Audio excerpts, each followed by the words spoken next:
Welcome to the Land Use Academy of Utah. I'm Meg Ryan with the Utah League of Cities and Towns, and today we're going to talk about the Ethics Act under the Utah state law. In the public sector, we've traded efficiency for transparency. What do I mean by that? Well, we are doing the public's business in public.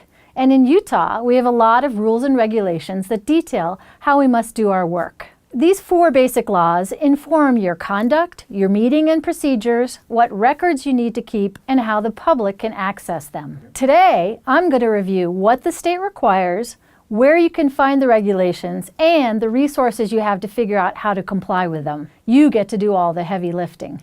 And please, remember, consult your own attorney after you look at these rules and regulations and check your own local code for compliance. All right, the Fantastic 4.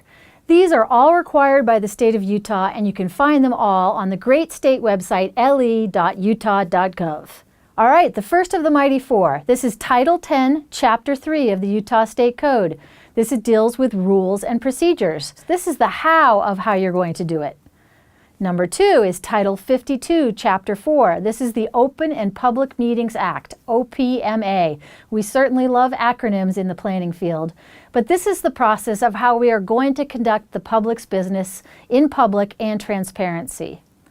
Number 3 is GRAMA. No, not your grandma in the rocking chair. This is the Government Records Access and Management Act, Title 63G, Chapter 2. This is how we learn how the public can access information. And finally, the subject of today, the Ethics Act. Where do we find it? Title 10, Chapter 3, Part 13 of the Utah State Code. And here's the official title, the Municipal Officers and Employees Ethics Act.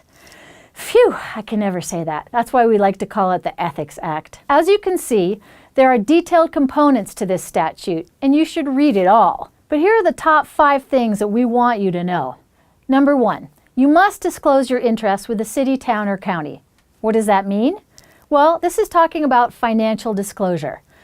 This means that you have to submit a form to the city that talks about what your interests are in town. Everyone may know them already, but this is the legal document that shows what operations you may own or what businesses or what interests you have in town. Not if you play the flute, but financial disclosure. There is no annual update to this form, but be sure that after you amass that large fortune that you update these forms so that everyone knows, and again, remember, we're doing the public's business in public. Number 2, you cannot accept a gift over $50. We like to recommend that you keep a receipt or notation of any transaction if you do choose to accept these. Number 3, conflict of interest. There are 2 aspects to this provision, the financial and political.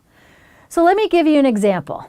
In the financial arena, this is what the state law requires. Let's say you're a planning commissioner and you're sitting up on the dais, and on that agenda that evening, there's an ordinance that's going to, let's say, repeal all laundromats in town. Well, guess what? You happen to own that laundromat. So the item comes up on the agenda, and this is what the law requires. You, the planning commissioner, needs to say, "Hi, I'm Joe, and I own the laundromat in town, and I think this is the best ordinance you have ever considered." And then you put your hand down. Okay, trick question. Does that satisfy state law? What do you do then? Can you go ahead and vote? Yes, you can. You've disclosed your financial interest, and that's what's required under the state law. You can go ahead and vote. Let me add a little nuance, because as you know, in politics, there's always nuances. If there is not a quorum and you have decided not to vote, that's your own political compass. That's the second part of this. You can say, I've disclosed and I choose not to vote. I'm going to recuse myself from the discussion.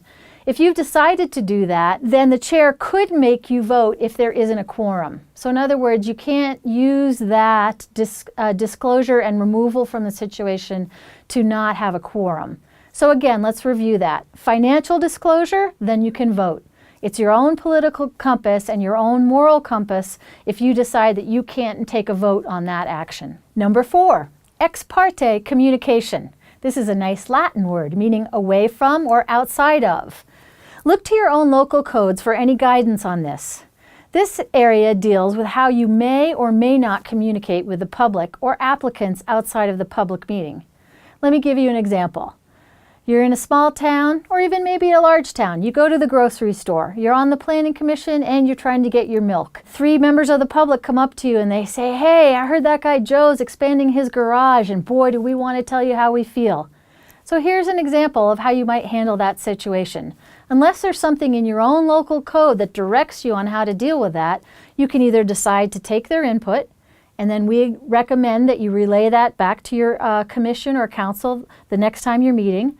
Or you could say, "Hey, I really want to hear what you guys said, but I'm one member of a larger group. Come to our meeting. It's next Tuesday night at 6 at City Hall, and let us all hear what your grievances are." So again, the choice is up to you on how you deal with this, unless your local code directs otherwise. So what happens if a complaint is filed with you or staff?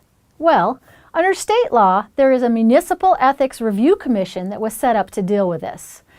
Under the Ethics Act, you can either decide to set up your own commission locally by ordinance by the legislative body, the City Council, or you can just default to the state's commission, and they have the review and process of how they deal with an ethics complaint.